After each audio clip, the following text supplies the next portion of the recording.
So the other day, Shay, I was talking with somebody and they threw out this little throwaway line that got me thinking, and I almost had a little chuckle inside when I heard it. But they threw out this idea of shopping around with builders, right? So they're going to talk to us, they talk to the other builders and all that. That's great, perfect.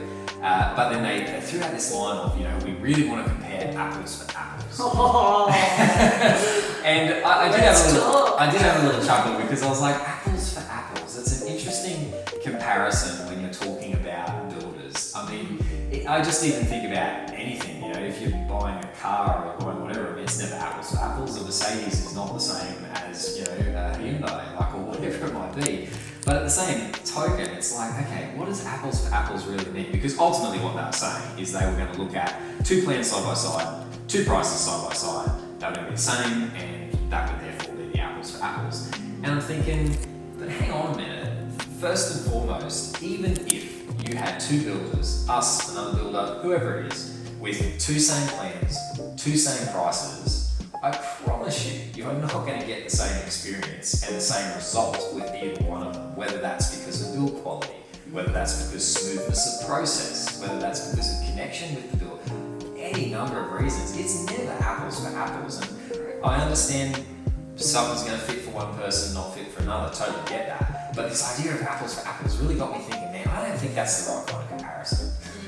And yes, I totally agree. I think, once again, from my perspective, one of the big things that I talk to people about is, apples for apples, and they're going to get 4 quotes, 4 different builders, and they're going to put all the inclusion quotes next to each other. And, unless you're an experienced person in the industry, actually even understanding the inclusions is actually quite challenging. I mean, at times we've had people come to us and go, we really want to build with you, and we feel a connection with you, but you are slightly dearer, and we just need you to show us how this is a base price. And this is one of the biggest things that I can remember is I had a particular client that I had multiple meetings with over 12 months. And initially it was a smaller home, then it was a really massive home, and then it was a medium-sized home. Just this journey of craziness. And all of the quotes that she had over that period of time all had the same amount of PowerPoints, all had the same amount of light switches, all had the same amount of everything. Now, if you're at 165 square meters, or 400 square meters, or 205, those quantities are not... Should be a lot different. Correct! So, these apples for apples things, and everything's going to match and be equally the same. It's not on product, it's not on quantities, it's not on customer service, it's not on experience, it's not on the company. You can't say that they're all the same because they're not. But how do you figure out who they say they are? That's my question when people say that to me. I'm like, okay, well, great, but what are you looking for? What do you want from your builder? Your list is massive, but you'll always have 3 most important things to you personally, and they will be the 3 reasons that you finally choose the builder you do. Well, pick those 3 things, and then that's what you should be researching on. Absolutely, you should. And it's funny because I've even seen quotes and inclusions lists and different things like that. They might say includes driveway. Great. Is that plain grey? Is that exposed ag? Is that what kind of driveway? Or feature front door. Well, that's nice. What kind? Is it aluminium? Is it timber? Is it big? Is it small? So to do all of that kind of thing, I think what you said is actually really important.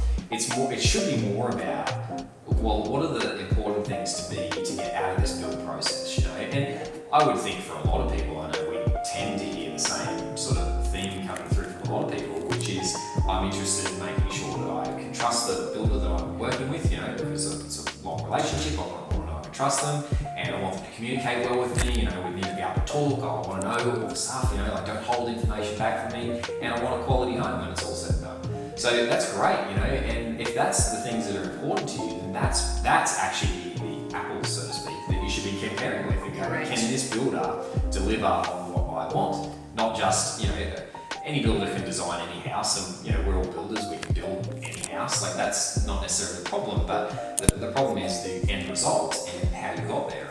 And I think that's absolutely key. And I think understanding how you feel when you're in the process and when you're looking at all of that But once again, if you don't think that you've got someone that is trusting and being transparent, your dollars are probably not right. So your biggest fear is going to be guaranteed to happen, so to speak, if that's what you're focusing on.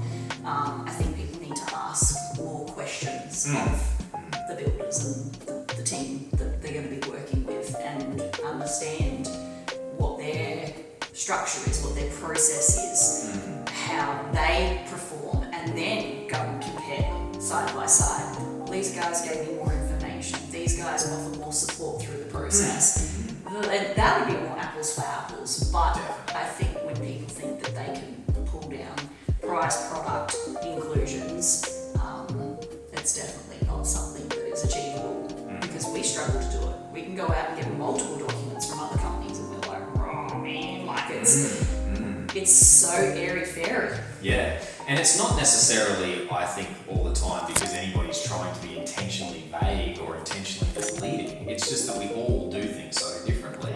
And again, it comes back to this idea of you can't compare builders in that way, apples for apples, because we all have things that we do differently. We take different approaches, we have different philosophies, be them good or bad. But again, it comes back to this idea of, I think the important things to compare apples to apples, so to speak, is your values as a customer.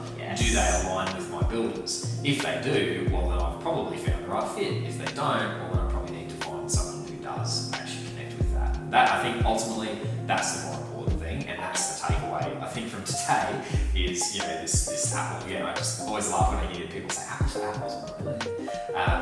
It's got to be more about comparing apples to apples values and apples to apples goals that you want to achieve with the builder that you choose. So. Yeah, couldn't agree more. Very good. All right, well, thanks for the chat, and we'll talk next time.